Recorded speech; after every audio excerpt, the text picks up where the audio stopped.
Como les digo, un recorte para que veamos en estas clases que quedan la parte de la inteligencia artificial que más se usa actualmente, ¿sí? Si bien los algoritmos que estuvimos viendo eh, en clases pasadas son los que se denominan algoritmos clásicos de la inteligencia artificial, todos estos algoritmos de búsqueda, ¿sí? Después la inteligencia artificial,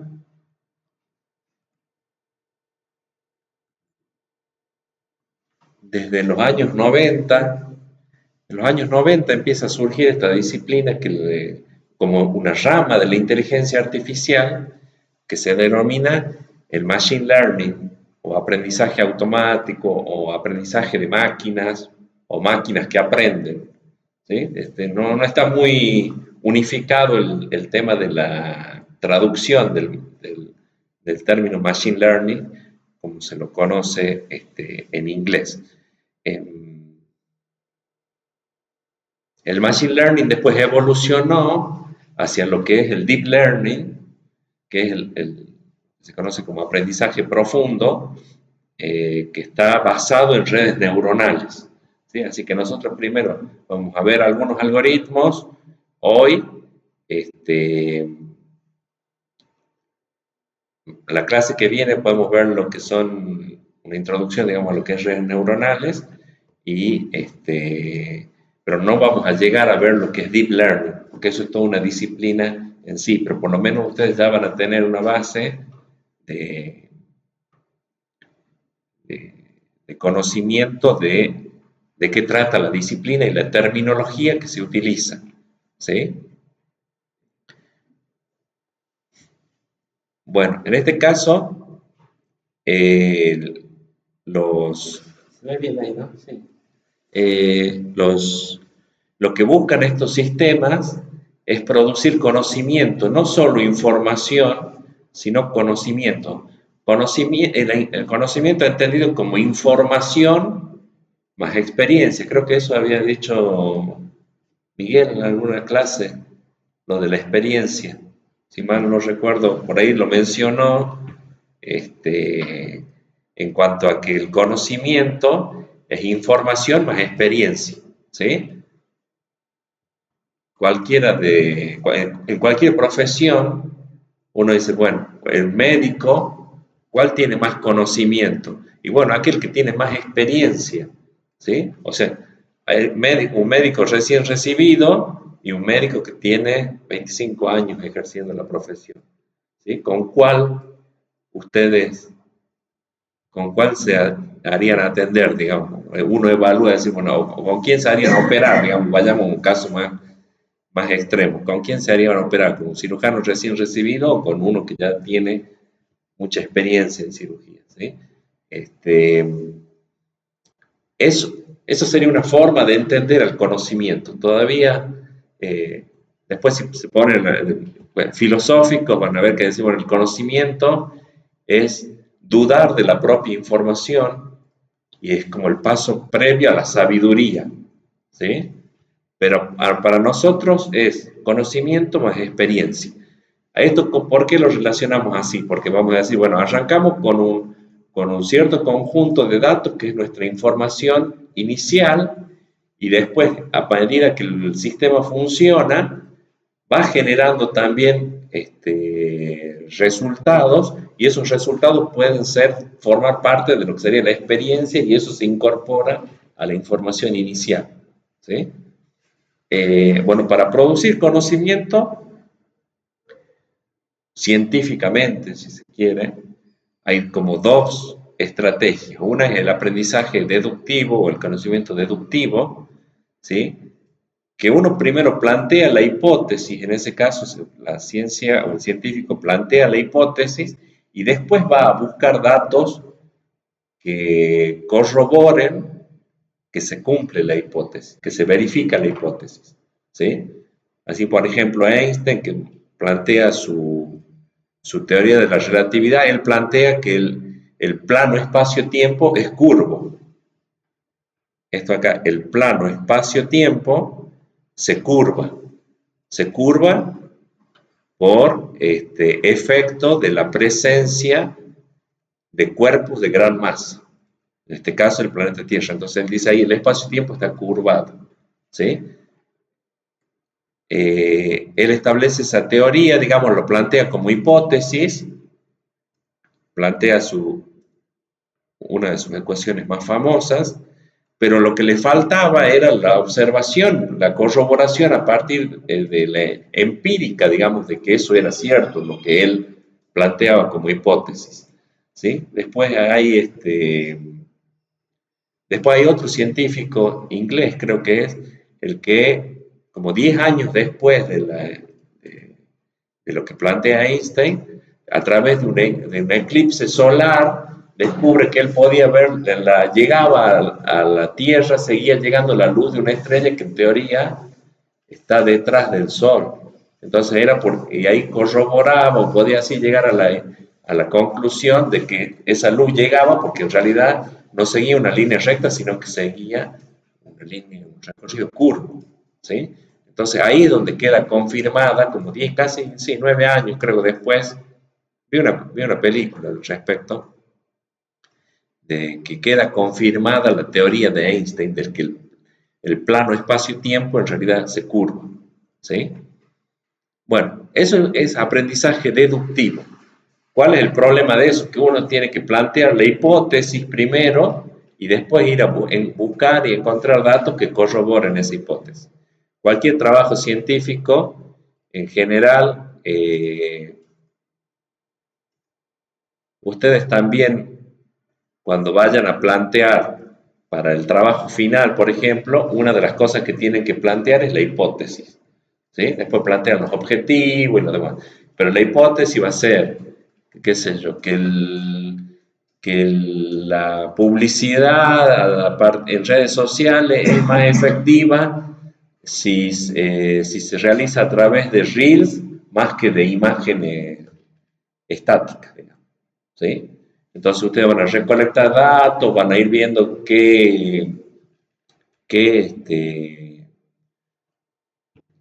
medir la efectividad de las publicaciones, tanto de imágenes estáticas como de reels, y entonces ahí van a encontrar los datos que verifiquen o que refuten su hipótesis, ¿sí? Que la acepten o la rechacen.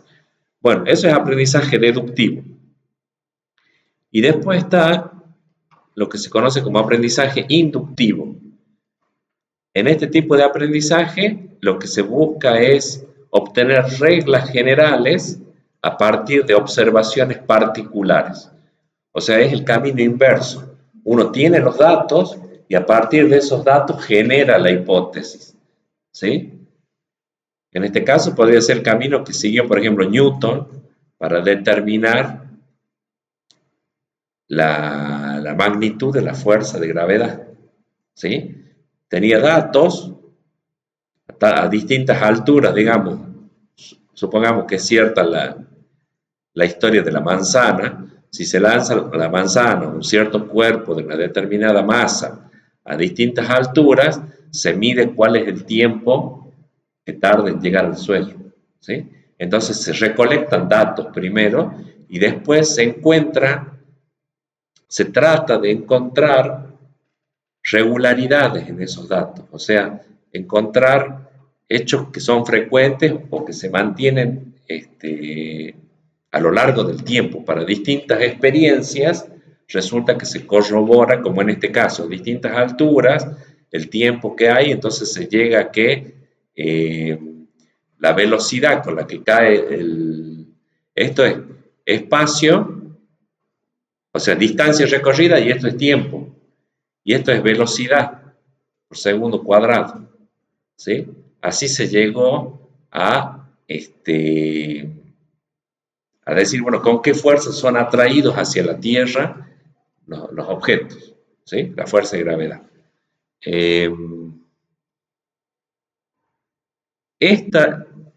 Esta forma de producir conocimiento es la que se utiliza en los algoritmos de Machine Learning. Digamos, tenemos muchos datos y lo que falta es resumir esos datos, pero no resumirlo estadísticamente, sino encontrando un modelo o una función, si ustedes quieren, ¿sí? Una función que describa lo más aproximado posible a los datos, o sea, que se ajuste a los datos lo más posible, ¿sí? De esa manera tenemos un modelo que ya permite hacer predicciones para nuevos datos, ¿sí?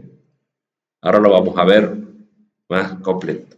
Pero bueno, acá la idea es que tenemos datos, de esos datos queremos encontrar, o sea, o vamos a ayudarnos a través de algoritmos que nos permitan encontrar patrones, o sea, regularidades, patrones quiere decir regularidades, hechos frecuentes, hechos recurrentes, ¿sí?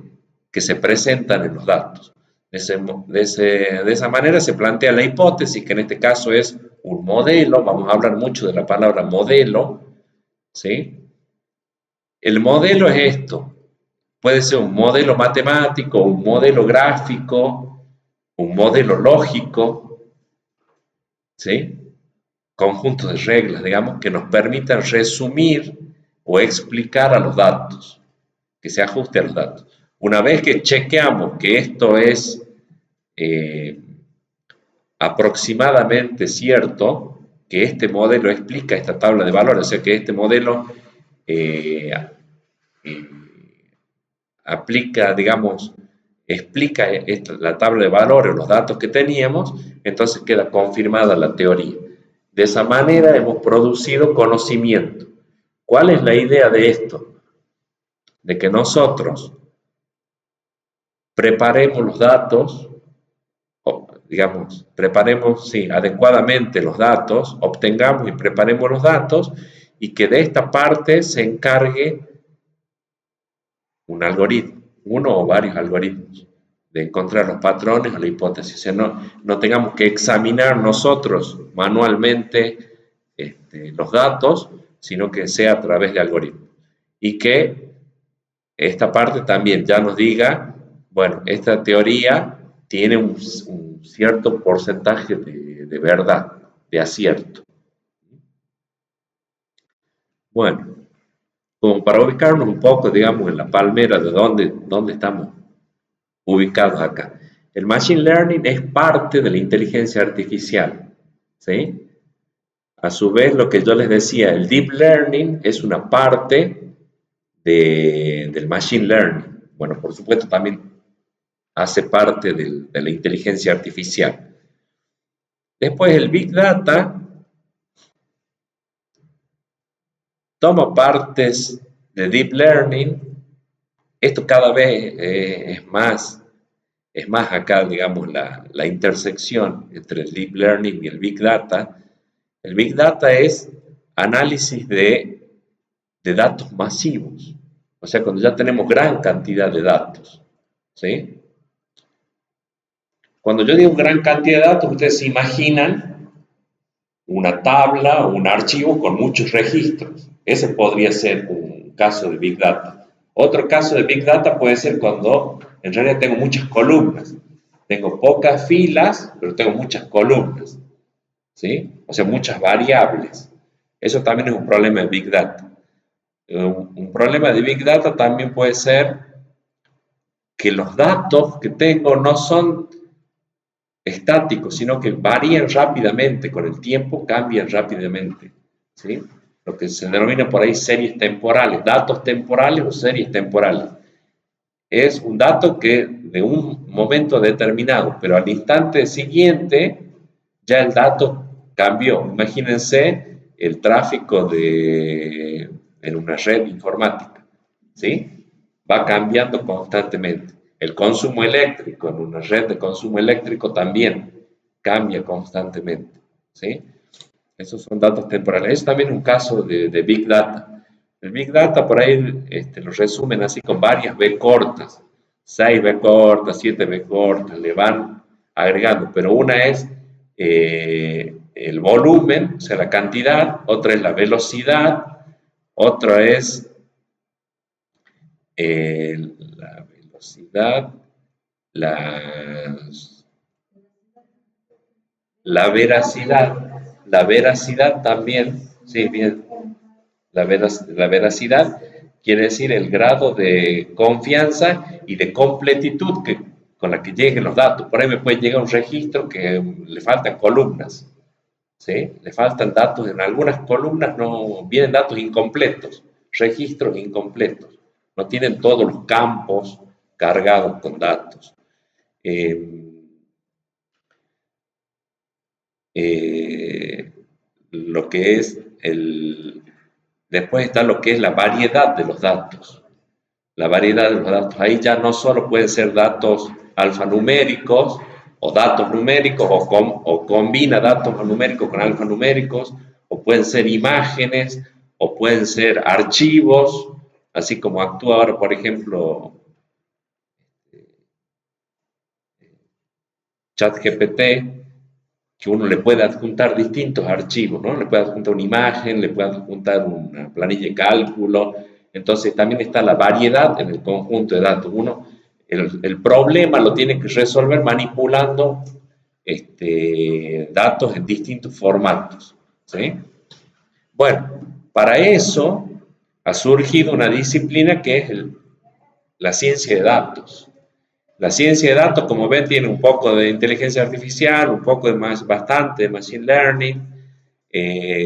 Ahora cada vez más se está juntando con el deep learning. Y bueno, y la ciencia de datos, dentro de la ciencia de datos está lo que es Big Data.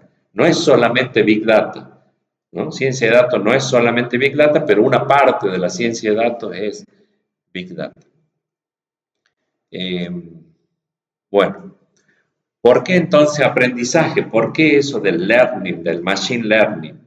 ¿Sí? Ya dijimos que una forma de aprender es a partir de la experiencia previa o de ejemplos ya anteriores.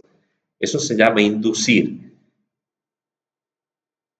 Como para explicar qué es inducir, en el contexto del machine learning, sería elaborar conceptos o construir conceptos a partir de ejemplos. Esto es algo clásico, lo deben haber visto, no se me ocurrió a mí la idea, a mí se me ocurrió la idea de las imágenes, de juntar las imágenes nada más. Pero es el aprendizaje que hacemos cuando somos chicos, a lo largo de la vida hacemos aprendizaje inductivo. Aprendemos a partir de ejemplos. Ustedes también, los primeros años, los guías de trabajo práctico, los ejercicios, resolvían ejercicios que son, o el profesor les desarrollaba un ejercicio de ejemplo y con ese después ustedes iban y resolvían los ejercicios del práctico. Entonces, ¿qué estaban haciendo ahí? Aprendiendo a partir de ejemplos, ¿sí? Tienen información previa, más ejemplos, y de esa manera aprenden.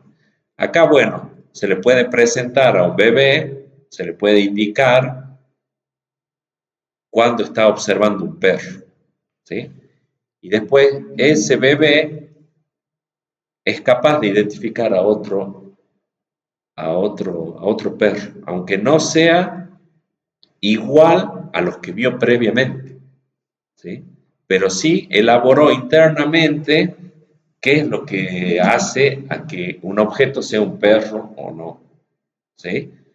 Entonces, aprender no es lo mismo que memorizar, porque si hubiera memorizado, lo único que podría hacer reconocer como perro sería a los que vio como ejemplo, a los que se le mostraron, y no sería capaz de identificar a perros que no sean exactamente iguales a los que vio.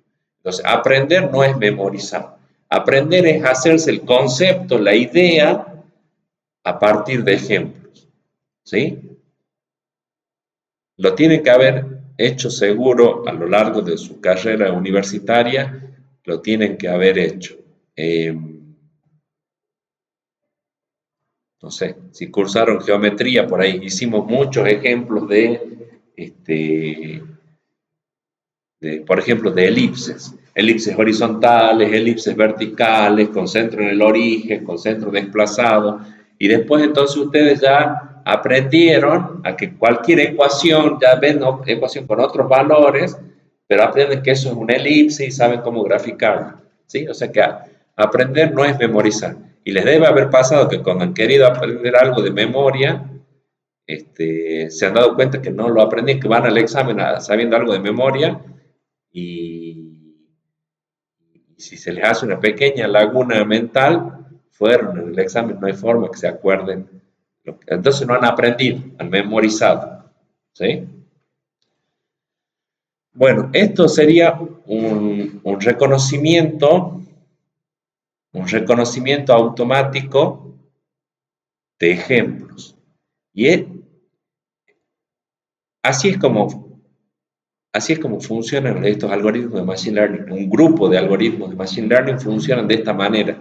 Se le presenta ejemplos, datos de ejemplo, y después se le presentan datos nuevos y el algoritmo debería ser capaz de reconocerlo, eso también como un perro.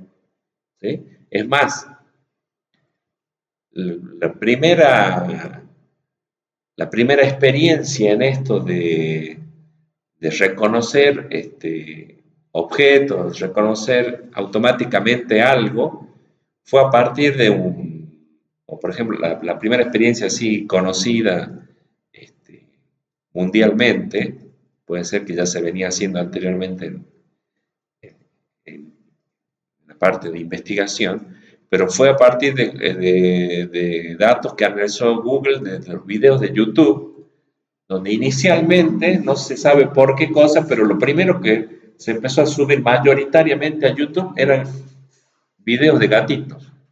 ¿Sí? Entonces, lo que usó esa gran información que había, Google usó toda esa información que había con muchos ejemplos de videos de muchos gatitos para ser capaz de reconocer en videos nuevos que en ese video había un gatito.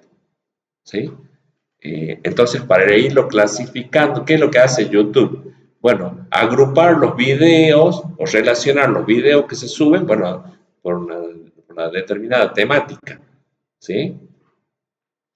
Más allá de la categoría que uno le ponga, también completa con información del propio video, de las imágenes que aparezcan. Entonces, así, supónganse, videos de la Mona Lisa, bueno, de gente o videos de tal ciudad. Bueno, es como que ya los tiene agrupados a todos esos videos porque reconoce lugares característicos de esa ciudad, imágenes características de esa ciudad.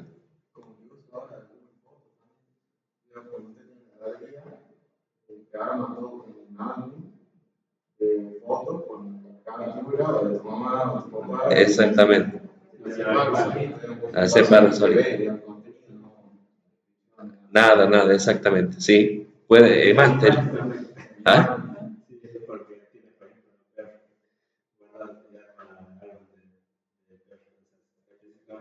Del personal.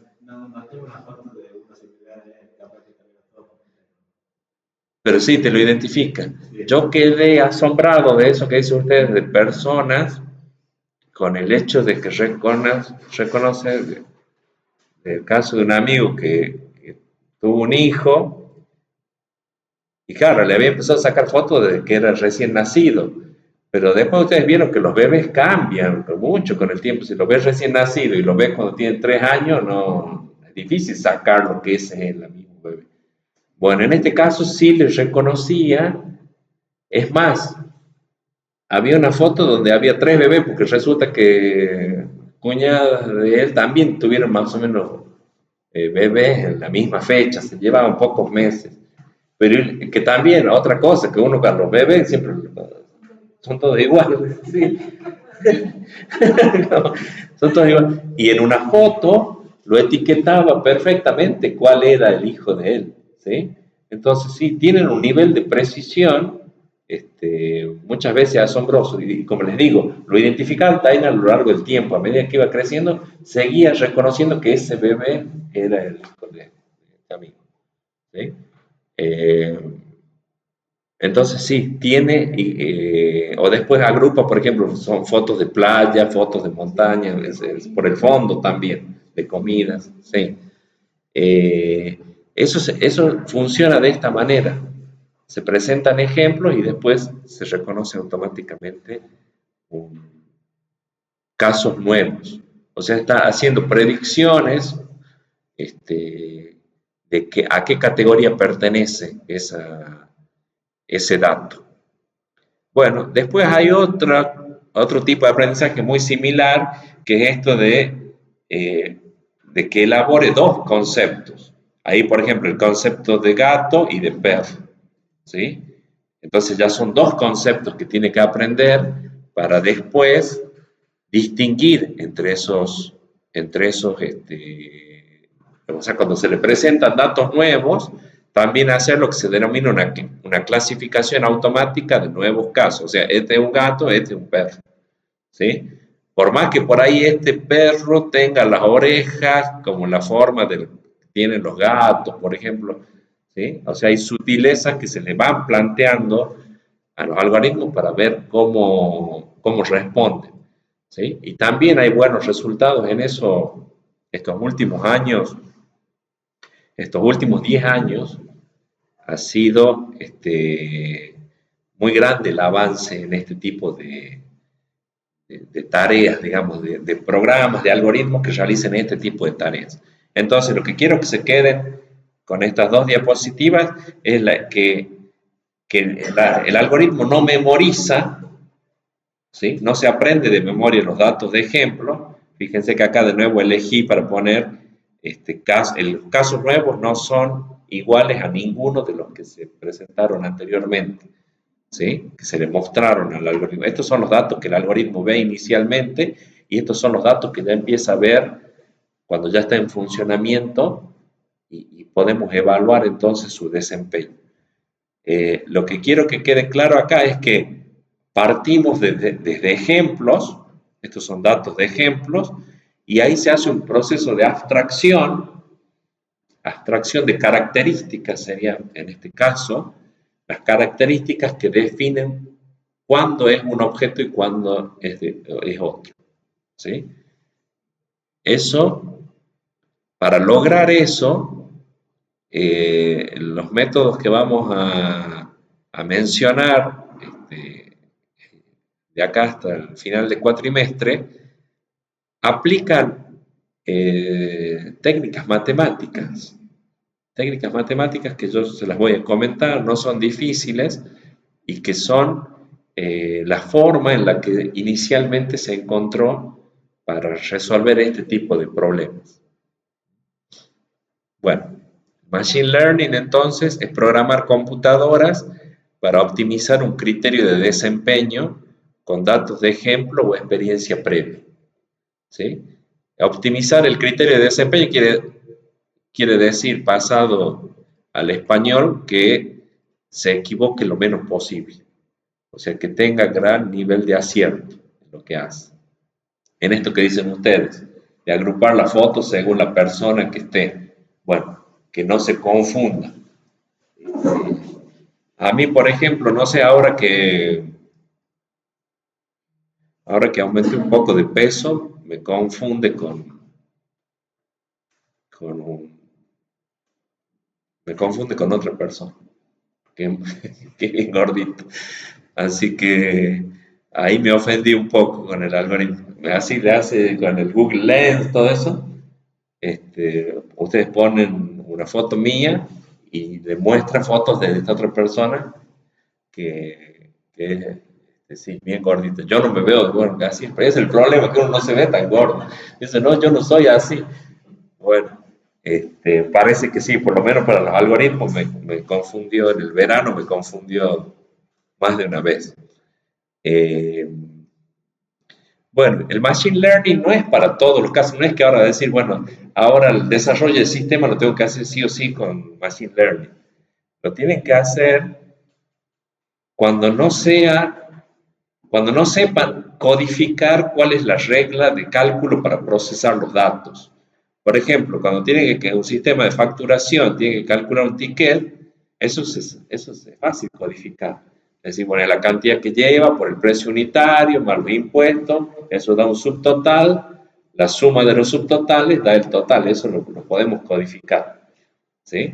Entonces, en ese caso no hace falta utilizar inteligencia artificial. Cuando se utiliza inteligencia artificial o este tipo de inteligencia artificial, cuando no hay experiencia humana en la tarea que hay que realizar, por ejemplo, esto de esos vehículos que se mandan a Marte o a la Luna y que llegan a ese lugar y tienen que aprender a desplazarse en un territorio, autónomamente, digamos, en un territorio. No hay, no hay gente que los esté dirigiendo, digamos, desde la NASA, por ejemplo.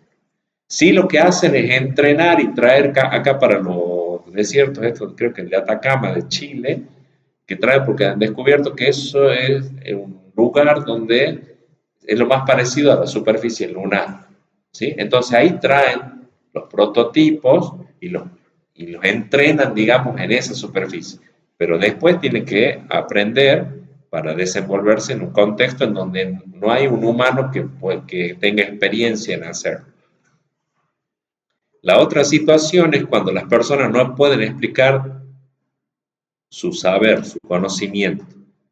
Por ejemplo, cómo codificar esto para que el sistema reconozca palabras, ¿sí? Lo que ahora se hace, la búsqueda por voz en YouTube, en Google, o lo de los asistentes como el Siri, Alexa, ¿sí?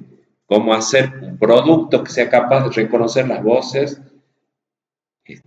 con los acentos eh, y la pronunciación de cualquier usuario, ¿sí?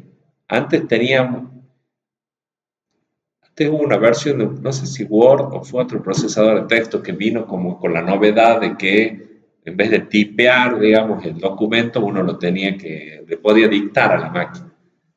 Pero para eso tenías que hacer un entrenamiento previo que tenías que leer, venía en el manual de instrucciones, que era que tenías que leer como un cuento. Entonces de ahí te identificaba cuáles eran los patrones de pronunciación de cada una de esas palabras y así más o menos el procesador de texto uno le dictaba y transcribía eso, le dictaba oralmente, digo, y eso transcribía el texto.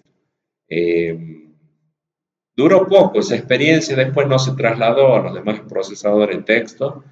Eh, yo supongo que debe haber sido por el bajo nivel de precisión, digamos, en ese caso, ¿sí?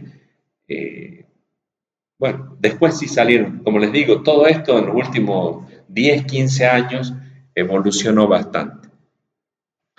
En los otros dos casos, en los que amerita que se use Machine Learning, es cuando la solución cambia con el tiempo, cuando digo estos datos temporales, series temporales, donde no puedo establecer una regla fija de cómo se van a distribuir los paquetes en una red informática, sino que eso se tiene que decidir según la carga que tengan los distintos nodos de esa red, ¿sí? Entonces no lo puedo codificar porque para que distribuya siempre de la misma manera los paquetes, sino que tienen que ser decisiones que se toman en el momento. Y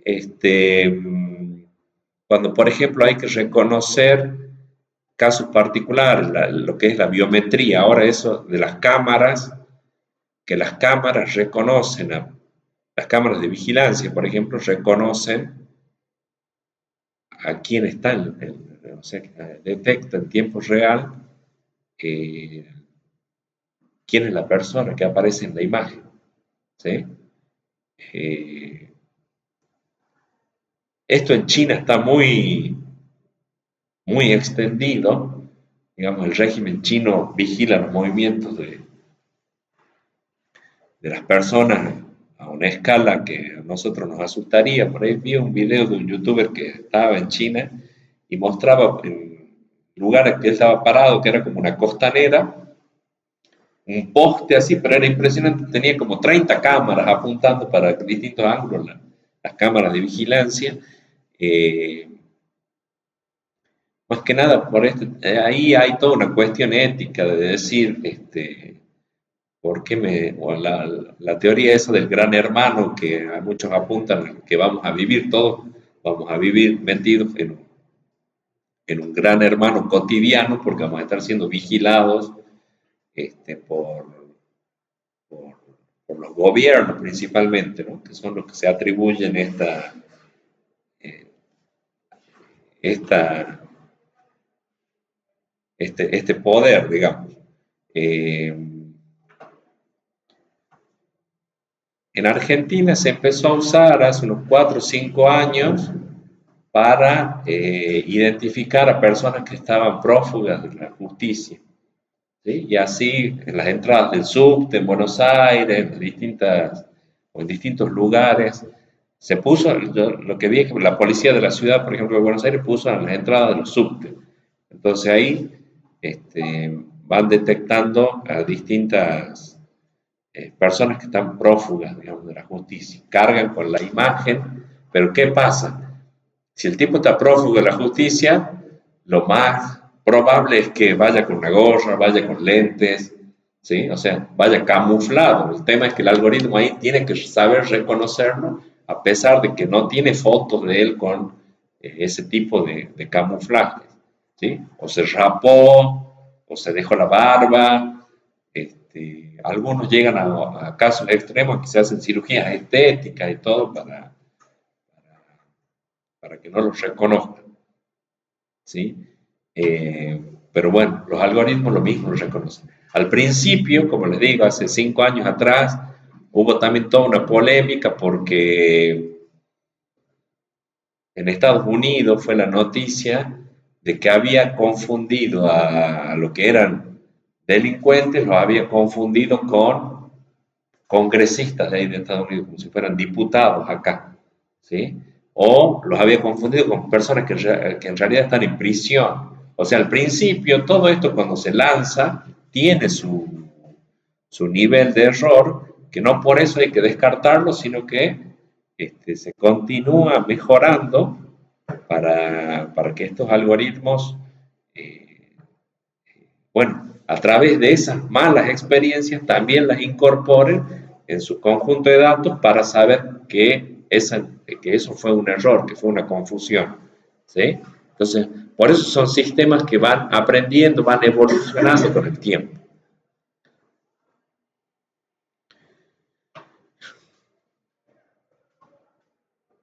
Aquí se plantea, les muestro lo que es la diferencia entre la programación clásica y lo que es la diferencia con la programación de Machine Learning. En la programación clásica de los sistemas transaccionales, el sistema está preparado y tiene que incluir los datos, o sea, tiene que hacer una lectura de los datos, un ingreso de datos.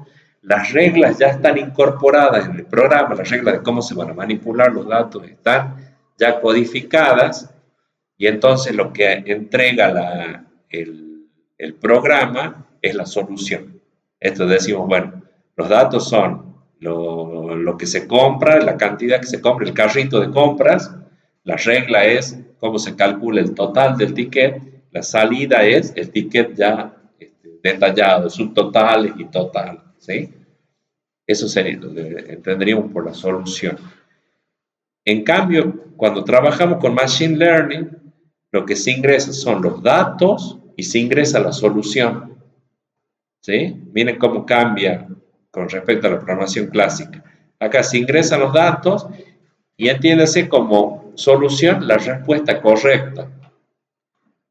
Es la salida que tiene que dar, o sea, se le dan las entradas, los datos de entrada y las salidas que tiene que dar el sistema. Y entonces, el algoritmo de Machine Learning lo que tiene que entregar, cuál es la regla que permite que los datos, o que hace que los datos se relacionen con la salida o la solución. ¿Sí? Voy a plantear como ejemplo matemático. Nosotros le decimos, si queremos que aplique una parábola que calcule el cuadrado de un número, esta sería la regla. Esta sería la regla. Y los datos van a ser 0, 1, 2, 3, 4. Esos son los datos. Entonces, ¿qué va a hacer el algoritmo? Va a agarrar ese dato, lo va a reemplazar ahí y nos va a dar la salida. La X sería la entrada, la Y la salida. Entonces nos va a dar 0, 1, 4, 9, 16. ¿Estamos de acuerdo? Ahora, ¿cuál es la idea? Esa es la programación clásica. Con el Machine Learning, nosotros le ingresamos esto, le ingresamos ejemplos, le ingresamos los datos y le ingresamos las soluciones. ¿Sí? Y lo que el algoritmo tiene que entregar es que y es igual a x al cuadrado, o por lo menos algo parecido a eso. ¿Sí? O sea, tiene que entregarnos la regla. Lo que dice allá la regla. ¿Queda claro el ejemplo? Sí. Esos datos entonces se dicen que están etiquetados.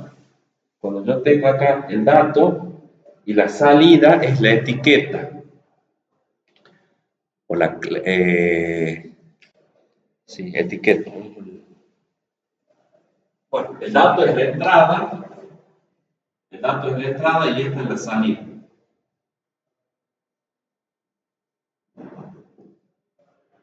La salida tiene varios nombres. Target, que sería como el objetivo. Nosotros queremos una función que aproxime lo más posible a este objetivo, a estos valores objetivos. También se le llama, en algunos casos, en este caso no, pero se le llama la clase. Esto es para cuando la variable es discreta.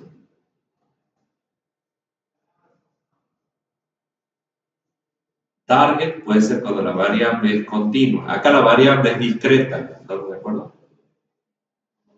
Puede ser cuando la variable sea continua, ya lo vamos a ver. Label. Label es cuando la variable es categórica.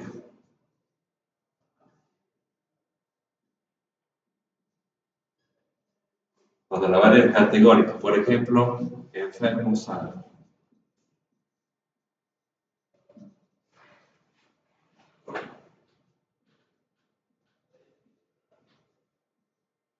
O benigno maligno.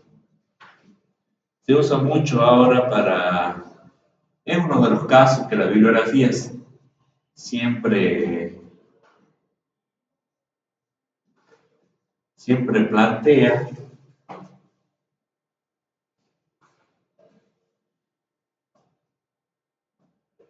Y que se usa actualmente, que es para esto, para el diagnóstico médico. ¿Sí? Para el diagnóstico médico anda bastante bien. O por ejemplo, spam o no spam el mail. ¿Sí? O si le muestra o no le muestra cierta publicación en una red social. ¿Sí? Van a determinar, eso sería una variable categórica. Decir, bueno, muestro o no muestro la publicación. ¿Sí? Entonces tienen distintas denominaciones la salida. Por eso lo unificamos como que es la variable de salida. Si la variable de salida es continua, entonces se habla del target. Si la variable es discreta, se habla de la clase. Y si la variable es categórica, se habla del label o de etiqueta.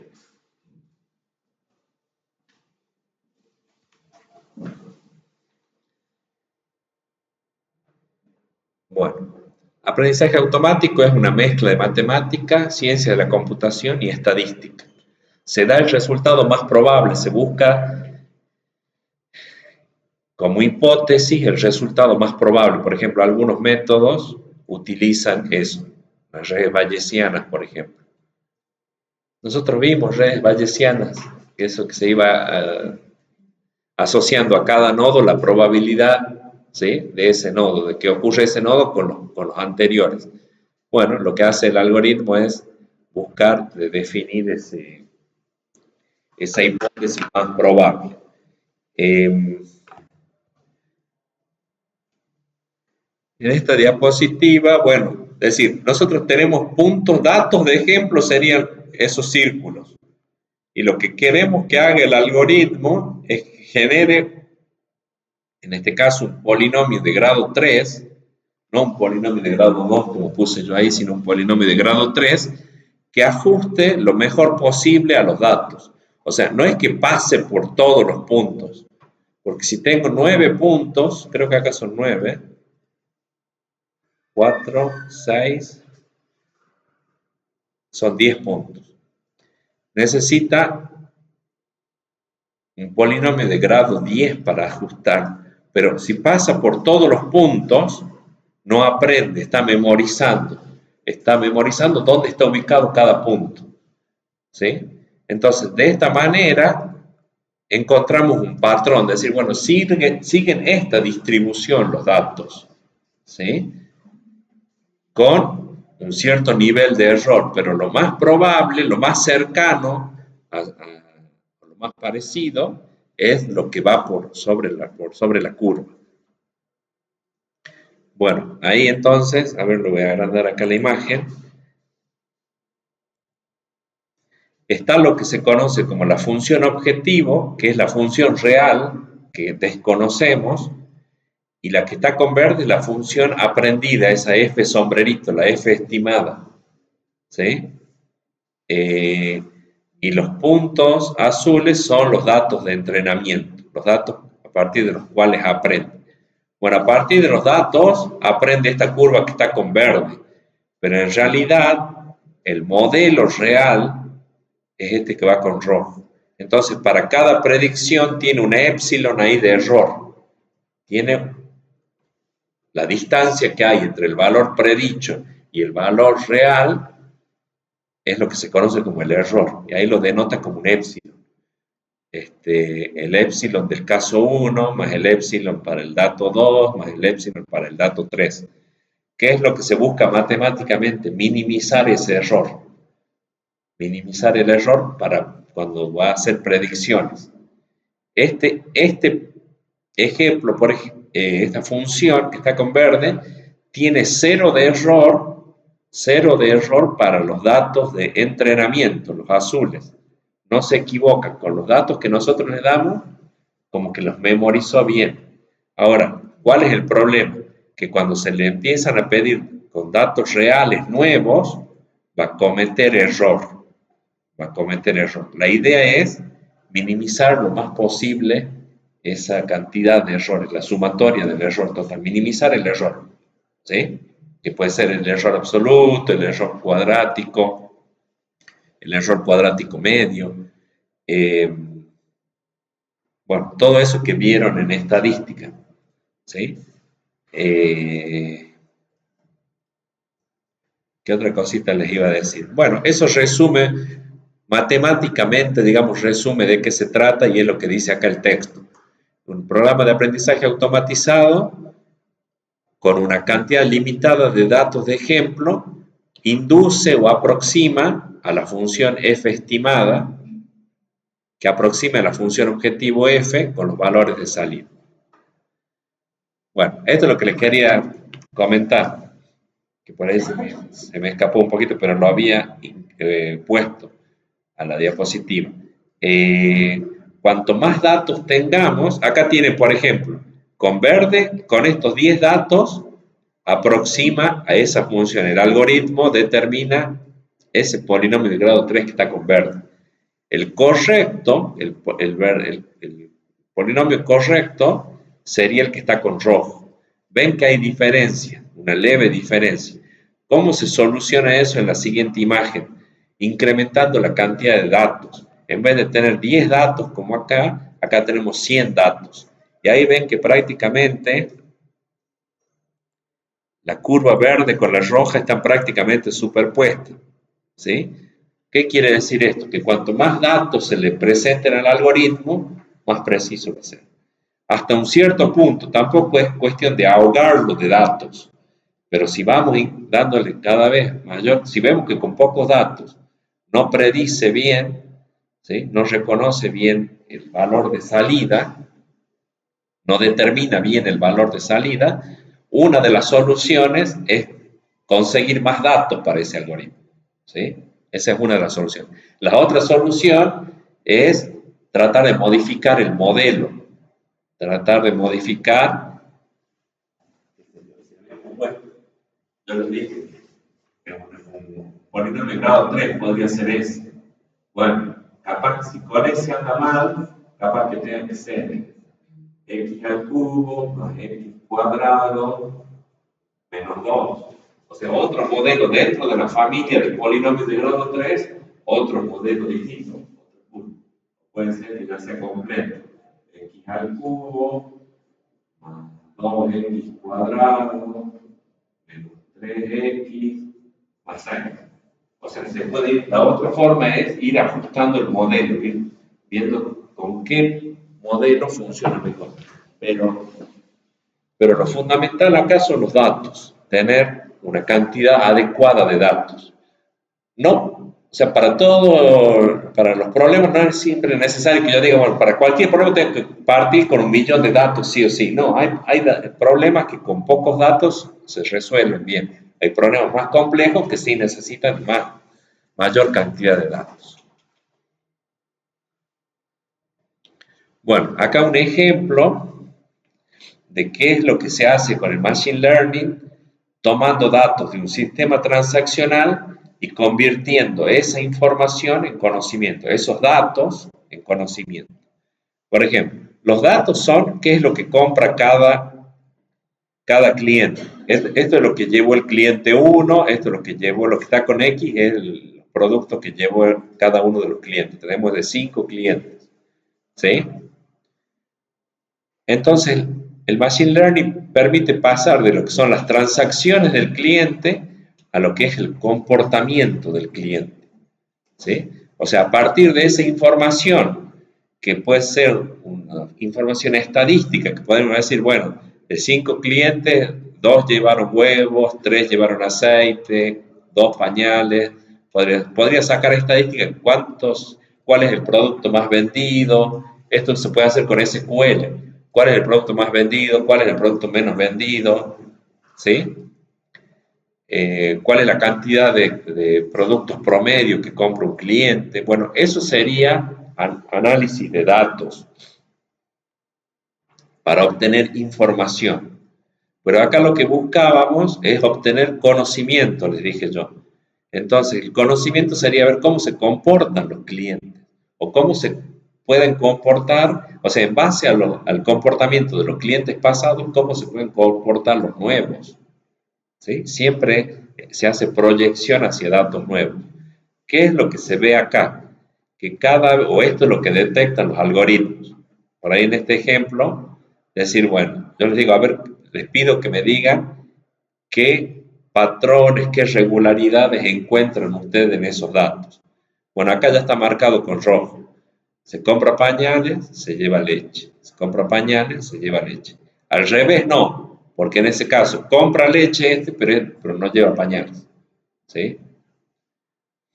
O sea, podemos decir que en un 100% de las veces que se compra pañales, también se compra leche. Ahora, en un 66%, o sea, 2 de cada 3 veces que se compra leche, también se lleva pañal. Pero la regla más fuerte es esta. El 100% de las veces que se compra pañales, se compra leche.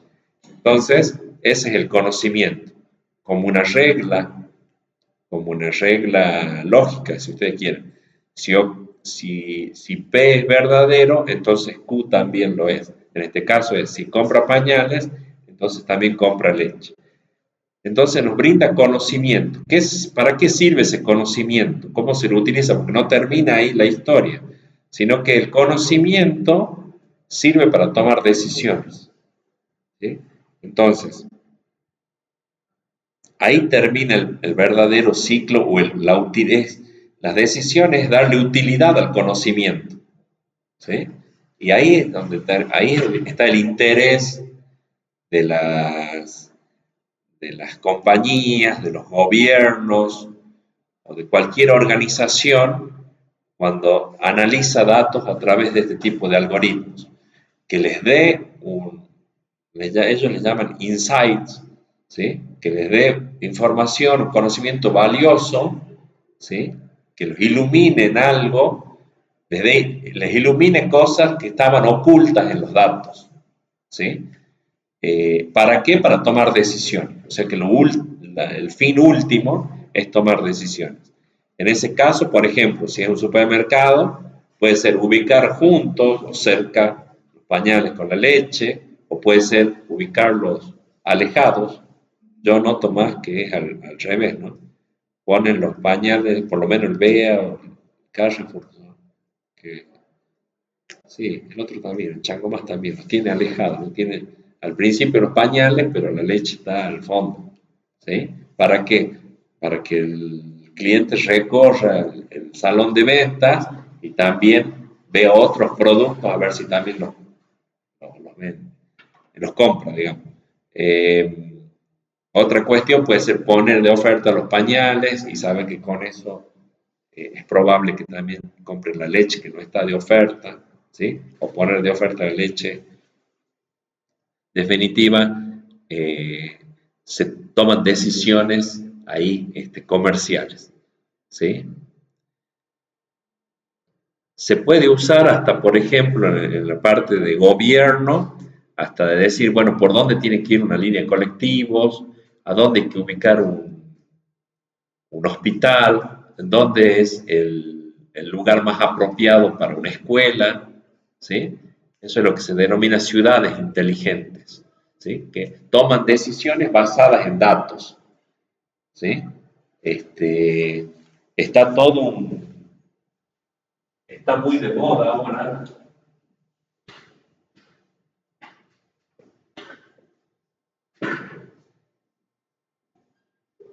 Está muy de moda en la gestión lo que se llama Data Driven Management.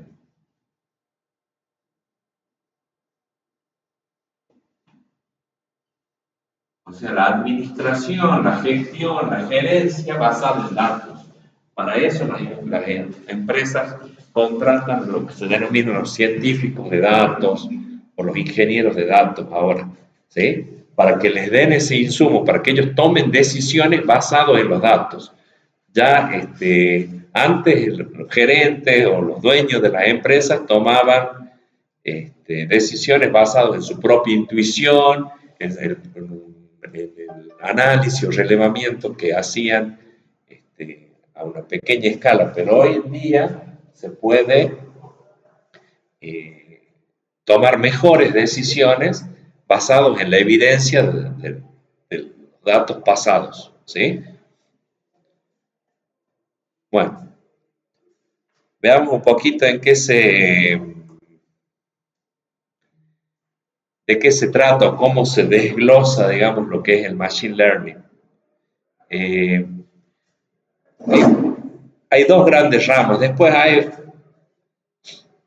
dos ramas más, que cualquier cosa la clase que viene se las comento, no las quise incluir para no hacer tanta mezcla de conceptos. Pero estas son las dos ramas principales del Machine Learning, ¿sí? Una se llama el aprendizaje supervisado y la otra es el aprendizaje no supervisado. Cada una se encarga de hacer cosas distintas con los datos. El aprendizaje supervisado busca hacer predicciones. Con los datos que tengo, hacer predicciones. Entonces acá, supónganse, si mis datos llegaban hasta acá, si mis datos llegaban hasta acá, entonces un dato nuevo que ya le doy 4, entonces lo que pretendo es que el algoritmo prediga la salida para ese valor 4. ¿Sí? Entonces, puede hacer predicciones para variables continuas, para variables discretas, para variables categóricas. En caso de que, por ejemplo, para lo que es esto hay un dataset ahí que vamos a trabajar en la clase que viene, que es de cáncer de mama, toman datos de tomografía, creo, y entonces ya están clasificados por expertos, supongan que tienen así cuatro tomografías, las entradas son 4 tomografías, y resulta que, bueno, este era benigno, este era benigno, este era maligno. Bueno, la idea es predecir para qué tipo de tumor es. ¿Sí? Cuando tengan que hacer ese tipo de predicciones, ustedes van a estar trabajando dentro de lo que se conoce como el aprendizaje supervisado. Ahí hay dos a su vez dos divisiones, que les decía, la clasificación, que sería esto, cuando la variable es discreta o es categórica, ¿sí? Eso es clasificación, y la regresión es cuando la variable a predecir es continua, ¿sí? Ahí yo les puse como ejemplo imágenes, la categórica sería spam o no spam, benigno, maligno, enfermo, sano, compra, no compra, le da me gusta o no da me gusta, ve la serie, no ve la serie, ¿sí? Ve la película, ese tipo de predicciones. Eh, la variable continua es, por ejemplo, esto predecir el tiempo que falta de viaje para llegar a destino. Eso sería una variable continua. Eh, predecir el valor de, qué sé yo, de Bitcoin, si están en el tema de las criptomonedas, predecir el valor de Bitcoin de acá a fin de año, ¿sí? En base a datos pasados, vieron que, bueno, a mí me agarró una época donde estuve con el tema ese del Bitcoin, ahora no le doy bolilla, pero estaba con el tema de los patrones que hay, el hombro, cabeza, hombro, no sé si está en esa hora. Bueno, el chartismo, claro, el análisis de patrones que se repiten, ¿sí? A lo largo del tiempo. Como me fue mal con eso, ya no dejé de dar bolilla. Bueno, que perdí. Sí. Ahora capaz que tiene mejor suerte, porque ahora vino el halving, entonces ahora se espera que suba. Yo compré cuando ya estaba caro y entonces ahí me comí toda la bajada. Bueno, ¿por qué? Porque primero no tomé decisiones basadas en eso. Yo no había visto el tema que después que se produce un máximo, viene, que en Bitcoin viene una bajada fuerte. Entonces no analicé los datos esos del pasado. Me dejé llevar como por la euforia, exactamente. Pensé que me iba a hacer rico ahí a la semana y no, y ahí llevo 3 años creo. Claro, pero no, eso me hizo Oscar. Digo, no, sí, no, dice, no, esto es para cuando nos jubilemos. Yo quería ver plata ahora, no quería. Bueno, sí, no, ya aprendí que no. Bueno, eh, después está lo que es el aprendizaje no supervisado. La otra rama es o tipo de tareas que realizan los algoritmos, es la de lo que se denomina como aprendizaje no supervisado. Eh,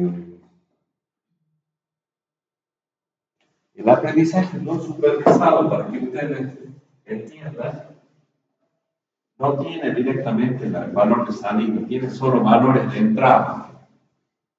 ¿Sí? La columna, o sea, que no se conoce, eso no se conoce en el aprendizaje no supervisado. ¿Sí?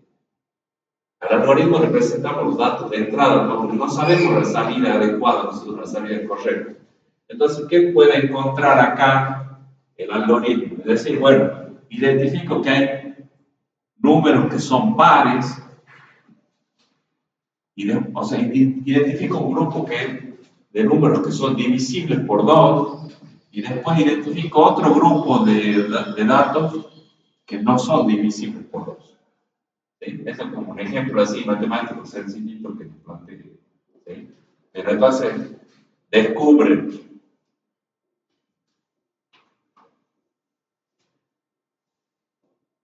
por ejemplo, Netflix, descubre grupos de clientes que ven series coreanas y después ven otro grupo de clientes que no ven series coreanas. ¿Sí? Eso como ejemplo, eso Netflix lo hace. Identifica grupos de usuarios que ven distintos, un tipo en particular o género en particular, ¿sí? O ven más películas o ven más series. Si ven series, si ven series de narcos o ven series de otras cosas. Entonces, ¿para qué les sirve ese conocimiento? Para decidir qué otras series van a incorporar al catálogo, qué es lo que van a estrenar a la semana o al mes. Por semana van a estrenar entonces. ¿Cuál es la idea? Estrenar o ofrecer nuevos series, nuevas series o películas, para no descuidar a ninguno de los grupos, atender a cada uno de los grupos, cosa de tenerlos conformes. Es decir, me vi ya todas las series coreanas y ya no agregan más series coreanas, que son las que me gustan. A mí no, pero conozco gente que le gusta las series coreanas, que, bueno, decir, bueno, ¿por qué? ¿Y por qué están agregando constantemente o las novelas turcas? ¿Sí? Porque hay un grupo de usuarios que prefieren ese tipo de contenido. Hay otros que prefieren, qué sé yo, series de narcos, entonces largaron toda una tanda de series referidas a ese tema. Para eso sirve lo que se conoce como agrupamiento. Lo que me planteé yo ahí es un agrupamiento. ¿A qué se refiere con agrupamiento? A encontrar casos similares. Y ahí le puse lo que decía acá Gustavo, de que reconoce también las fotos de los animales, de las mascotas. ¿Sí? Por más que, claro, sale en distintas poses, la foto está sacada de distintos lugares y todo, pero es siempre el mismo animal. ¿Sí? Puse un animal de ejemplo para no poner fotos de personas en particular. Eso se denomina encontrar casos similares. ¿Sí? Y después está la tarea de asociación, que ahí está el ejemplo de lo que vimos recién de los pañales, que es ocurrencia conjunta de eventos. Por ejemplo, si compra pañales, entonces también compra leche. Acá, en Netflix también lo pueden ver ahí cuando dice el 98% de coincidencia. Quiere decir, entre otras cosas, que el 98% de las personas que vieron la serie que termino de ver recién, vieron esta serie también.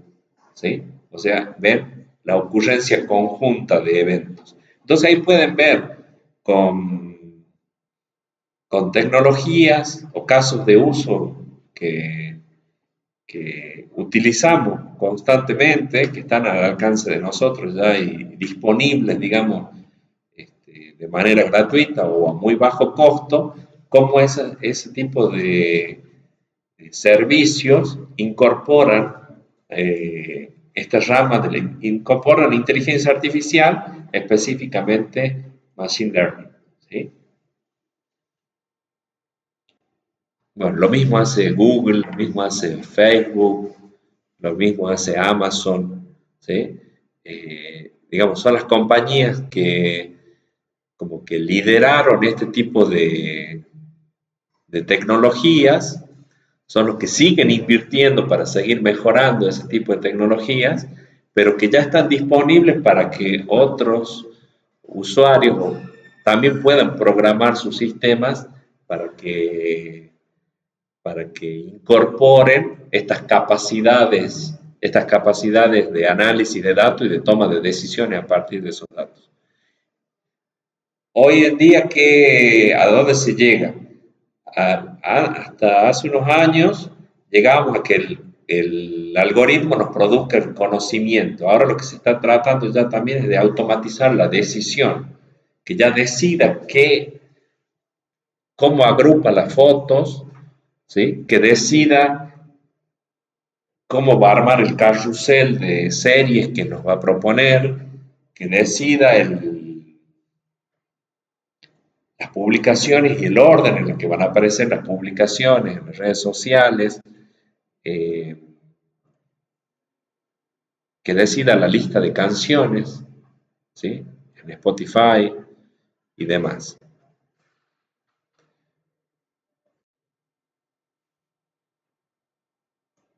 Bueno, les cuento brevemente estos 10 minutitos. Lo que vamos a ver, les muestro conceptualmente lo que vamos a ver en la práctica, la clase que viene, ¿sí? Una vez que tengan instalado ya ese Orange Data Mine. Creo que ahí lo primero que les pide o instala en primera instancia es una versión de Anaconda porque funciona sobre, si no tienen instalado Anaconda, les va a instalar Anaconda para poder funcionar por encima de Orange Data Mine. Eh, bueno, veamos el tema de la clasificación, esto que les decía yo, de predecir una variable categórica, ¿sí? Si sí o si no, por ejemplo. ¿Qué hace el algoritmo? Construye un modelo. El modelo acá sería esa línea recta, o sea, la ecuación de una recta, un modelo lineal sería en ese caso, ¿sí? ¿Qué es lo que se busca que sea capaz de hacer ese modelo? De separar los ejemplos que son sí de los casos que son no, ¿sí? Esto, si está enfermo o no está enfermo, o si ve la serie o no ve la serie, ¿sí? Entonces, tener un modelo quiere decir resumir todos esos datos en la ecuación de una recta. Directamente decir, bueno, a partir de estos datos encontramos eh, que una forma de separar esos datos, la bibliografía habla de discriminar los datos, acá no está bien vista la palabra discriminar, pero la bibliografía en inglés habla del discriminante. Lo que se busca es la función discriminante, es decir, la que permita separar, digamos, en vez de discriminar, de separar los ejemplos, los casos de un tipo de los de otro tipo. Acá lo de sí y no. Y después, entonces, una vez que está construido el modelo, el universo de casos ya se olvida de los datos de entrenamiento, de la tabla de datos original, ya deja de verla y ya lo que hace es a su universo de casos posibles lo divide en dos. Los que caigan por encima de la recta van a ser predecidos como sí o clasificados como sí. O sea, le va a asignar como variable de salida sí. Y los datos de entrada que caigan por debajo de la recta se les va a asignar como variable de salida un no. Eso es lo que, lo que hace la clasificación, ¿sí? Lo vamos a ver la clase que viene con casos prácticos, ¿sí? Así que traigan las máquinas. Lo bueno de Orange Data Mining es que no hay que codificar. Vamos a ir arrastrando las tareas que hay que realizar y, y seleccionamos el algoritmo que queremos utilizar y directamente nos genera la salida. No van a tener que codificar, ¿sí? Así que vamos a andar rápido con eso. Y después está lo que es regresión, que es predecir una variable continua. Para eso también hay muchos ejemplos, volviendo al ejemplo este de el Google Maps y que me diga cuánto tiempo falta para llegar a destino.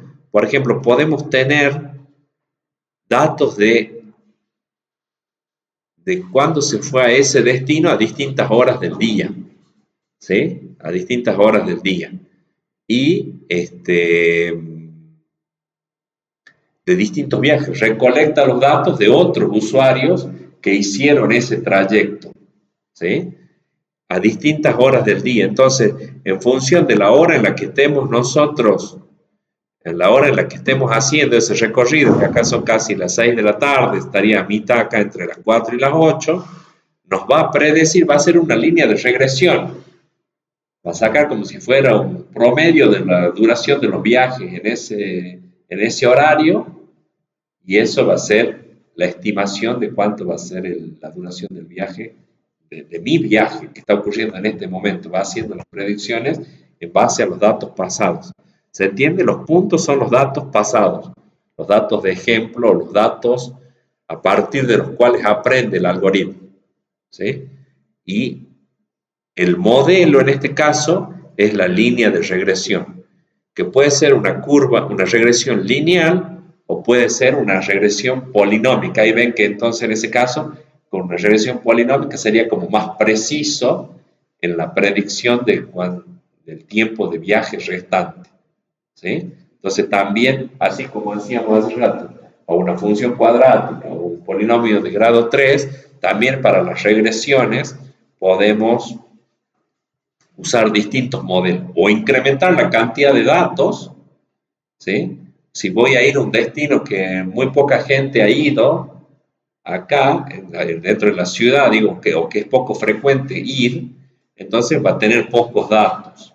Entonces, por ahí la estimación que haga no sea tan buena. Pero si tiene una cantidad importante de datos, puede ajustar una curva. En este caso no es discriminante, ¿ven? Lo que va a hacer es predecir el punto sobre la curva.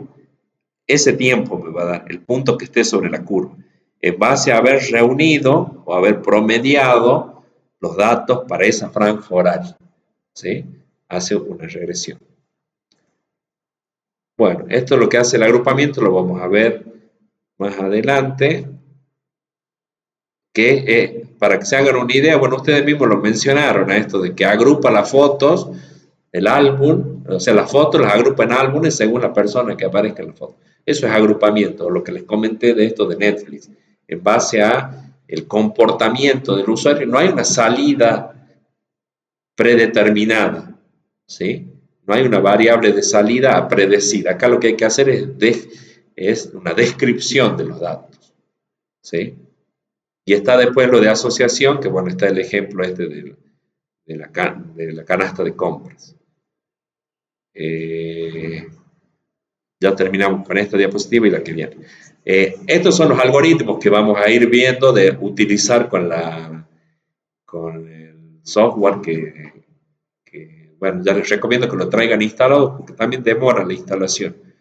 Les voy a ir explicando brevemente de qué se trata cada algoritmo, ¿sí? Y después, esta sí es la última diapositiva, ¿qué software hay para hacer ciencia de datos? Si ustedes quieren programar,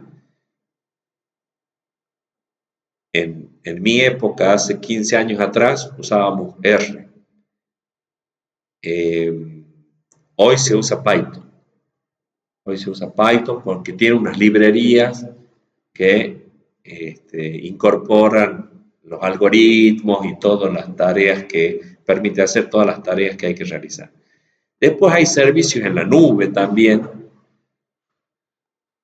Yo de todo esto, el único que pude probar gratis entrando, no sé por qué link, porque si entras por el link oficial, como que tenés que poner la tarjeta de crédito, pero son, bueno, este de Amazon, SageMaker, Azure, que es de Microsoft, y después está de IBM, tenemos Watson.